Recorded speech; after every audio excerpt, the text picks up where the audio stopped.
मुनित्रयं नमस्कृत्य तदुक्तिः परिभाव्य च वैयाकरणसिद्धान्त कौमुदीयं विरच्यते। इदानीम् अग्रे सूत्रं वर्तते अप्लुतवदुपस्थिते इति। अप्लुतवदुपस्थिते अप्लुतवदुपस्थिते इति सूत्रं वर्तते। तस्य सूत्रस्य अयमभिप्रायः उपस्थिते अप्लुतवत् उपस्थिते इति द्विपदात्मकं सूत्रं वर्तते। किमिदं नाम उपस्थितम् इत्युक्ते उपस्थितं नाम अनार्ष इति करणम्। अनार्ष इति करणम् अनार्षम् इति करणम् अनार्षम् इति करणं नाम अवैदिक इति शब्दः इत्यर्थः। अवैदिक इति शब्दः। भवान् म्यूट् करोतु, भवान् डिस्टर्ब् भवति।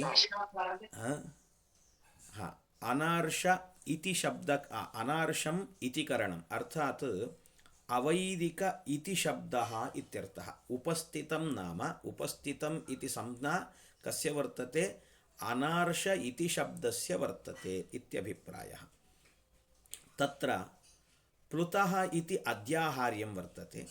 तथा च तदेव उक्ति अवैदिके इति शब्दे परे प्लुतः अप्लुतवद्भवति इत्यभिप्रायः। तदेव उक्तम् उपस्थितः अनार्ष इति शब्दः इति। उपस्थितं नाम अनार्ष इति शब्दकरणं। तथा च इति शब्द तत्र इति शब्दः वर्तते चेत् तस्मिन् परे प्लुतः अप्लुतवद्भवति इति। तथा च अनेन किं प्रयोजनम्? अप्लुतवद्भावस्य विधानेन प्रयोजनं किं वर्तते इति प्रश्ने तस्य वक्ति प्लुतकार्यं प्रकृतिभावं न करोति इत्यर्थः। प्लुतकार्यं प्रकृति तत्र यदि अप्लुतकार्यम् इति प्रिंट वर्तते चेत् तत्र किञ्चित् मार्जनं करोतु। प्लुतकार्यं प्रकृतिभावं न करोति इत्यर्थः इति। तस्य उदाहरणम् एवं वर्तते। इदानीम् अप्लुतकार्यं नाम यणादिकार्यं यणादिकार्यं करोति इत्यर्थः। प्लुतकार्यं यणादिनिषेधकार्यं यण्सन्ध्यभावकार्यं न करोति इत्यर्थः। तथा च एवं इदानीं तैत्तिरीये उपनिषदि तैत्तिरीये मन्त्रे एवम् आगच्छति। सुश्लोका इत्यागच्छति। तत्र सुश्लोका इत्यत्र पदपाठसमये वेदे पदपाठः घनपाठः एवं संहितापाठः इत्यादि वर्तते तत्र वेदे तावत्। तत्र पदपाठसमये पदपाठः नाम कथं वक्तव्यं? पदपाठः नाम तत्र वेदे विद्यमान एकं शब्दं स्वीकृत्य अनन्तरम् इति शब्दस्य प्रयोगः यदि क्रियते सः पाठः पदपाठः इति कथ्यते। इदानीम् अग्निमीळे पुरोहितम् इत्यस्ति। अग्निम् इति ईळे इति इत्यादि रीत्या एकैकं पदं स्वीकृत्य तस्मात् अर्थात् तस्योपरि इति शब्दस्य प्रयोगे सः पाठः पदपाठः इति कथ्यते। तथा च अत्र इदानीं स च इति शब्दः न वैदिकशब्दः। तत्र पदपाठकाले यः इति शब्दः भवति सः न वैदिक इति शब्दः अपितु अस्माभिः प्रयुक्तः इति शब्दः वर्तते। तथा च अवैदिक इति शब्दः सः। तथा च उपस्थिते नाम अवैदिक इति शब्दे तत्र उक्तं वर्तते। तथा च किं भवति? इदानीम् अवैदिके इति शब्दे परे प्लुतः अप्लुतवद् भवति इति। प्लुतः अप्लुतवद् भवति अर्थात् इदानीं किं भवति? सुश्लोका इत्यत्र प्लुतः वर्तते, इति शब्दः वर्तते सुश्लोका इति। तत्र किं भवति? इदानीं सुश्लोका इत्यत्र विद्यमानः यः प्लुतः वर्तते सः अप्लुतवत् भवति इत्यर्थः।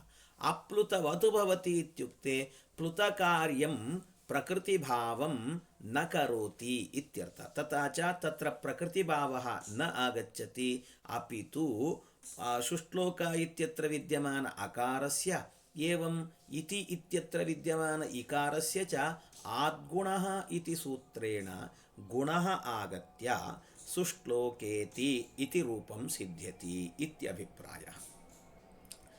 परन्तु अत्र प्रश्नः क्रियते, भोः भवता तावत् अप्लुतवत् उपस्थिते इत्युक्तवन्तः, किमर्थं वत् इति प्रयोगः? अप्लुत उपस्थिते इत्येव वदतु।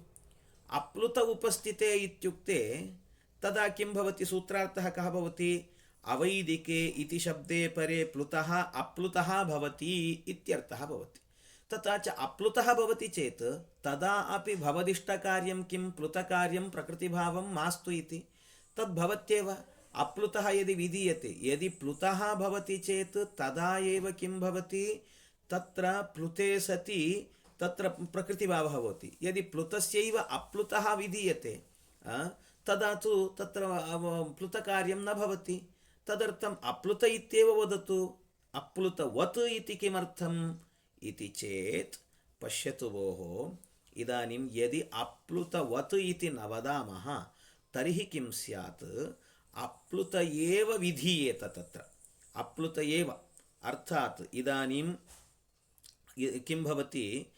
वत् इति अप्लुतवत् इत्यत्र वद्ग्रहणस्य प्रयोजनम्, अर्थात् किमर्थम् इत्युक्ते अप्लुत यदि अप्लुत इति वदामः वद्ग्रहणं विहाय अप्लुत उपस्थिते इत्युक्ते प्लुतस्य स्थाने अप्लुत एव विधीयेत।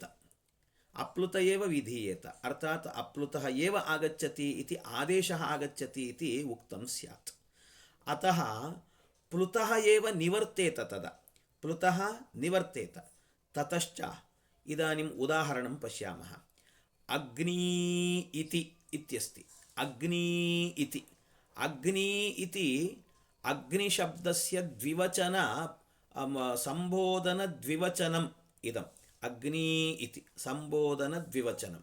संबोधनद्विवचने तावत् अग्नि इति प्लुतः आगतः वर्तते तत्र। परन्तु तत्र यथा प्लुतः वर्तते तद्वत् तत्र अग्नि इत्यत्र ईदूदे द्विवचनं प्रगृह्यम् इति सूत्रेण प्रगृह्यसंज्ञम् अपि भवति। प्रगृह्यसंज्ञम् अपि भवति चेत् तदा किं भवति? प्लुतप्रगृह्य अचिनित्यम् इति प्रगृह्यत्वात् प्रकृतिभावः भवति। एवमेव तत्र प्लुतः अपि वर्तते चेत् प्लुतप्रगृह्य अचिनित्यम् इति सूत्रेण प्लुतत्वादपि तत्र प्रकृतिभावः भवति। यदि वयम् अत्र सूत्रे अप्लुतवत् इति त्यक्त्वा अप्लुत उपस्थिते इति वदामः तर्हि एवं सूत्रार्थः अवैदिके इति शब्दे परे प्लुतः अप्लुतः भवति इति। तथा च अप्लुतः भवति चेत् अप्लुत एव विधीयेत। अप्लुतस्य विधाने तावत् किं भवति? तदा तत्र अप्लुतः अर्थात् प्लुतः गच्छति। प्लुतः गच्छति। प्लुतस्य गमने तत्र किं भवति? अग्नि इति प्रगृह्यत्वात् तत्र प्रकृतिभावः वर्तते एव। तदा तावत् तत्र सन्धिः न भवति। तथा च प्रगृह्य संज्ञायां सत्यां तत्र अग्नि इति इत्यत्र तत्र प्लुतस्य श्रवणम् अस्माकम् इष्टं वर्तते।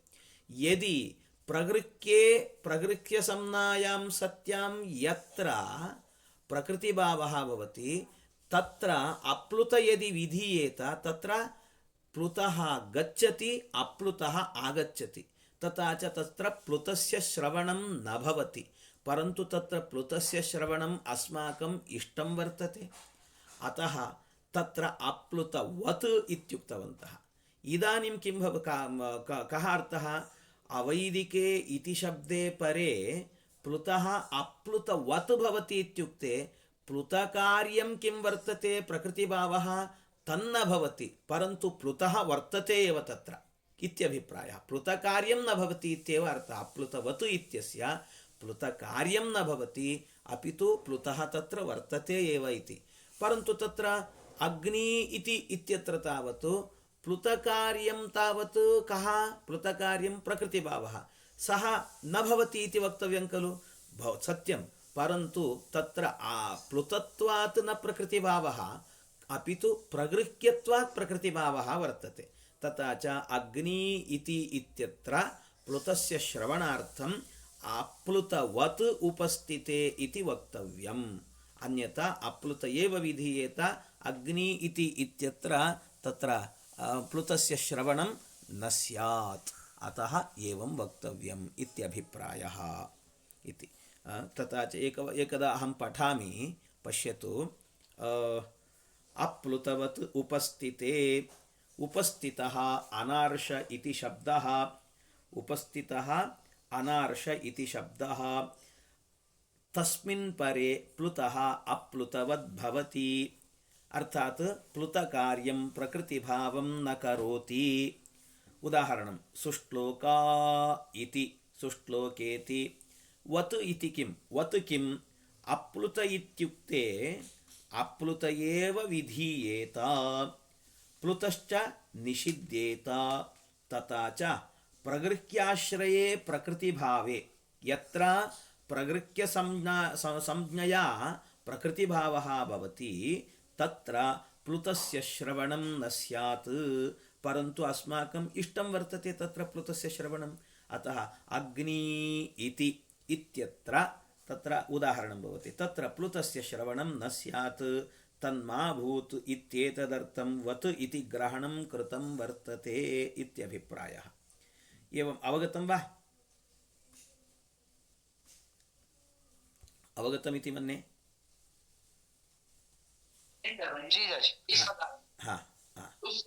एवमेव अन्यत् सूत्रं वर्तते, ई चाक्रवर्मणस्य इति। ई चाक्रवर्मणस्य, ई चाक्रवर्मणस्य इति, ई इति प्लुतस्य प्रथमा विभक्तिकः निर्देशः वर्तते। ई इति, ई चाक्रवर्मणस्य इति सूत्रे ई इति प्लुतस्य प्लुतप्रथमा विभक्तिकः निर्देशः तत्र।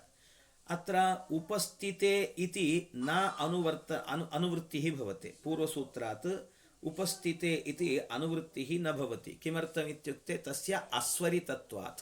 स्वरितेन अधिकारः इति सूत्रे स्वरितस्यैव अत्र अनुवृत्तिः इत्युक्तत्वात्। अप्लुतवत् इति तु अनुवर्तते स्वरितत्वात्। तथा च इको यणचि इति सूत्रेण अचि इति अनुवर्तते। तथा च चाक्रवर्मण इत्यस्य अभिप्रायः, चाक्रवर्मण इति कश्चन मुनिः, तस्य मते इत्यर्थः। तथा च कः अर्थः भवति इदानीम् इत्युक्ते, ईकारः प्लुतः अचिपरे अप्लुतवद्वा स्यात्। वा स्यात् इत्युक्ते चाक्रवर्मण आचार्यमते भवति, महर्षिपाणिनिमते न भवति इत्यभिप्रायः। तथा च एवम् उदाहरणं पश्यामः। चिनुहि इति चिनुहि इति, तत्र चिनुहि इत्यत्र ईकारः प्लुतः वर्तते, तस्य अप्लुतवद् भवति इत्युक्तत्वात् अप्लुतवद् भवति।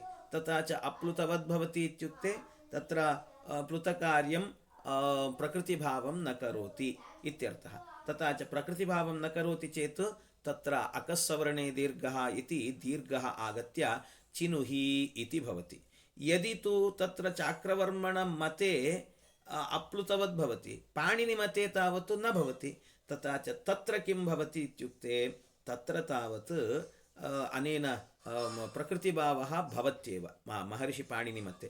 तथा च एकं रूपं सवर्णदीर्घः, एकं रूपं प्रकृतिभावरूपम्, एवं रूपद्वयं वर्तते इति। तद्वदेव चिनुहि इदम् इत्यादि रूपाणि इत्यर्थः। तत्र इदं सूत्रम् उभयत्र विभाषा इत्यस्य उदाहरणं भवति इति।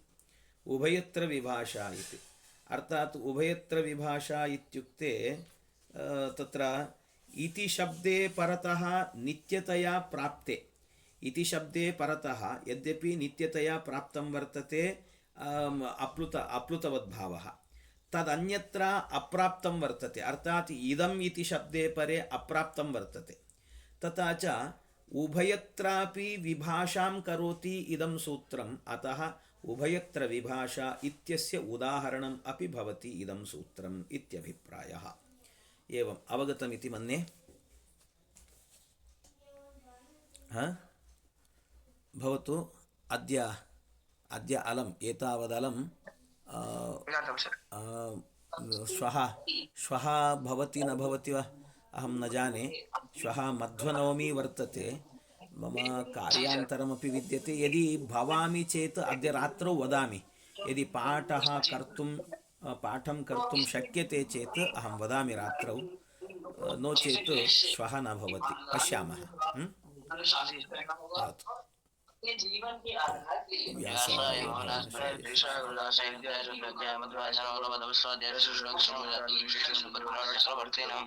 हरे नमः।